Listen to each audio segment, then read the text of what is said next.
into their office, into your office, they don't come in saying, I have an emotional legacy of emotional abandonment, please help me. Right. How do they come in? I mean, what kind of presenting problems do they have? Well, oftentimes people are just tired. They're tired of struggling. They feel they're experiencing, they don't trust anybody. They're real disappointed. And they may be very successful in other parts of their life.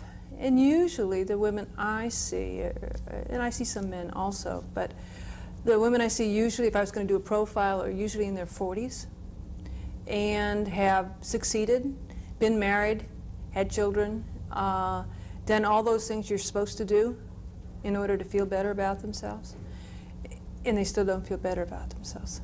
Okay. And it's usually one of the first times in a while they've had time to take a deep breath, okay, and start feeling that emptiness, and then don't know what to do. Usually they've been able to, you know, get up and go on, and oftentimes at this stage people are sort of wavering a bit. And they can't get up and go on. So what they're experiencing is maybe for the first time not having the internal resources to carry on as usual. Right. One of the things I work with a lot is the mother-daughter relationship and dealing with grief. Oftentimes it's when a client's mother is about to die or going to die or just has died. Another time is when they're about to have a child and they don't want to be like their mother, and sort of looking at, well, what was that like? Certainly, as they anticipate their mother's death, they're usually surprised at how they feel. Oftentimes, like myself, I felt I was going to be relieved when my mother died, and in many ways I was, but I was also surprised how dependent I was on her. After spending a lot of time in rebelling and going the other direction, finally sort of having the space and then not knowing how to fill it.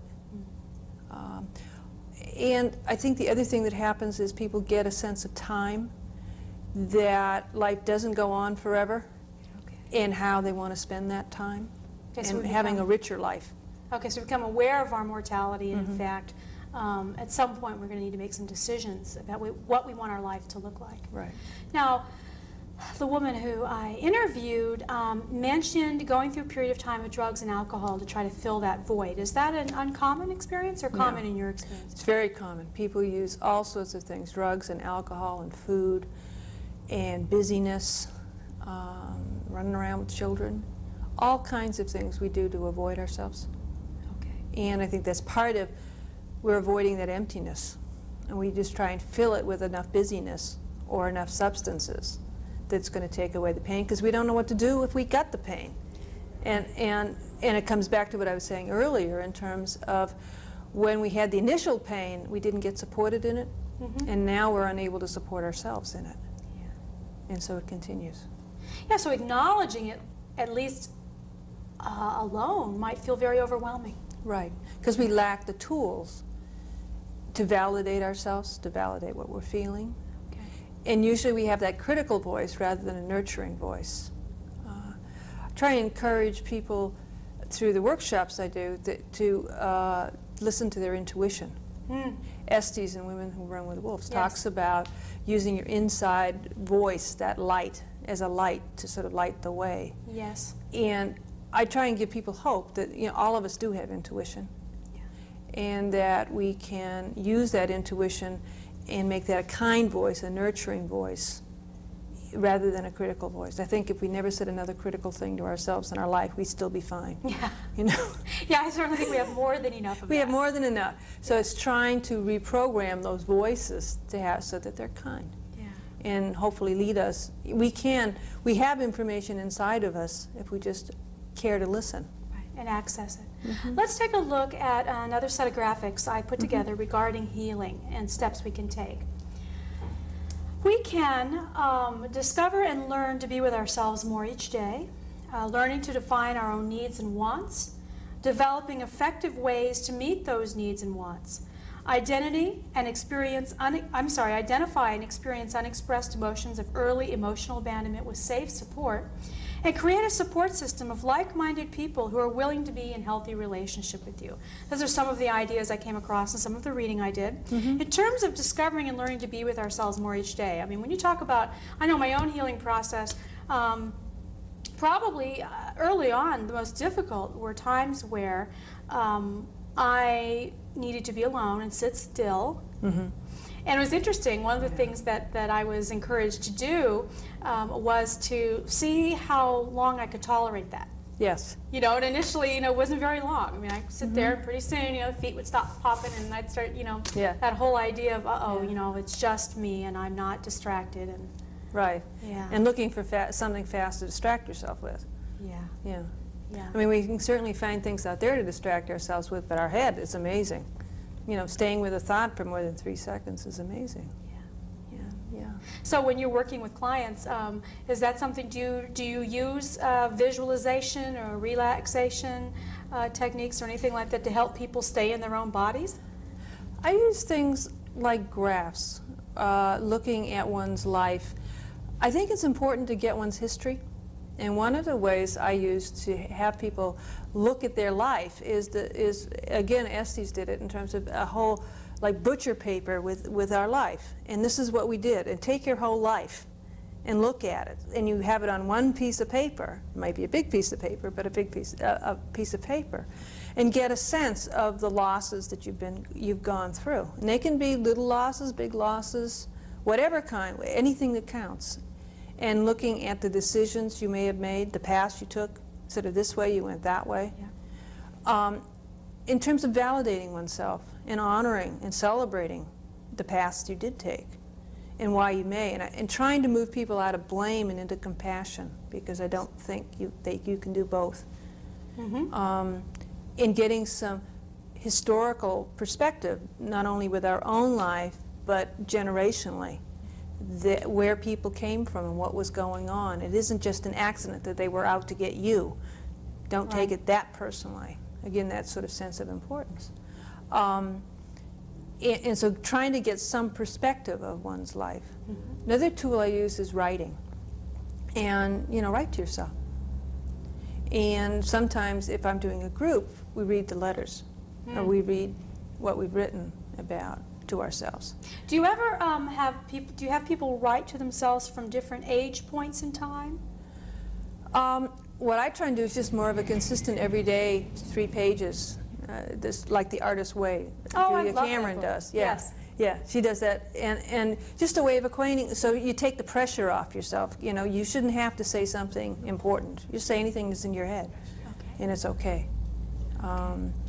And so having that be a continual process rather than, you know, one time. Yeah. I think it's important for us to acquaint ourselves. You know, like you were saying, you know, it's hard to spend a few seconds with yourself, and that has to grow, and it will grow, and it's sort of having faith that it will grow. You know, you can hang around for yourself. And then it's looking at what you got from the various relationships in your life. What you want to keep, what you want to let go of. I know that Pia Mellody often talks about in her book, Facing Codependency, talks about that part of the legacy of being emotionally abandoned is that we do emotionally abandon ourselves. Right. That's sort of the first option. So when stress happens or some sort of pain happens, that we're gone. the first person to leave. You're gone. That's right. Or it's certainly even involved in terms of one's own needs. I don't need anything. Let's take care of everybody else first, because I don't count. Yeah, so it's sort of, and they made the point about identifying our needs and wants, and to go about getting those met from people who can actually meet them. Right. Pia also talks about safe and unsafe people, that we have a tendency, if we have this history, to try to get our needs met with unsafe people and then run from safe people. Right. We get those things confused all the time. I like the example she uses in terms of telling the bag boy that you were abused Yes. at the grocery store, and then, you know, the therapist, you haven't got a thing to say. That's right. You know? That's exactly right. Yeah. So beginning to learn to sort that out and Yeah. say, okay, you know, Who's safe?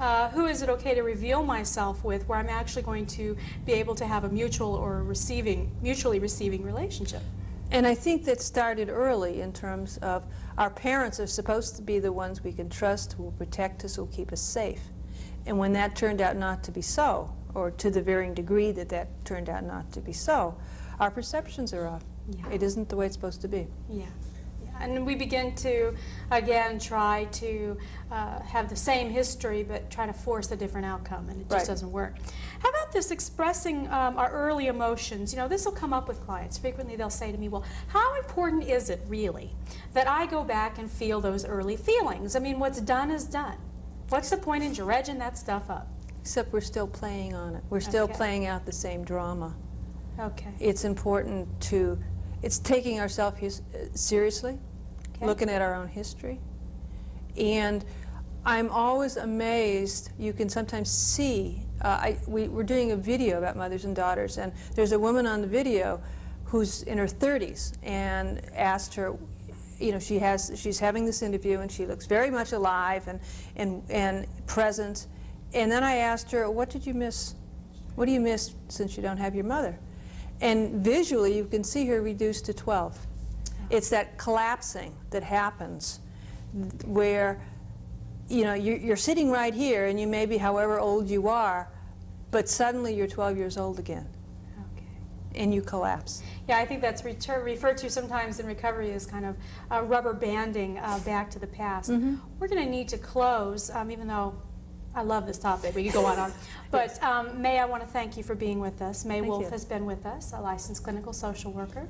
Thank you for joining us. In the next few weeks, we'll explore violent men, and I'm Mary Crocker Cook. Good night.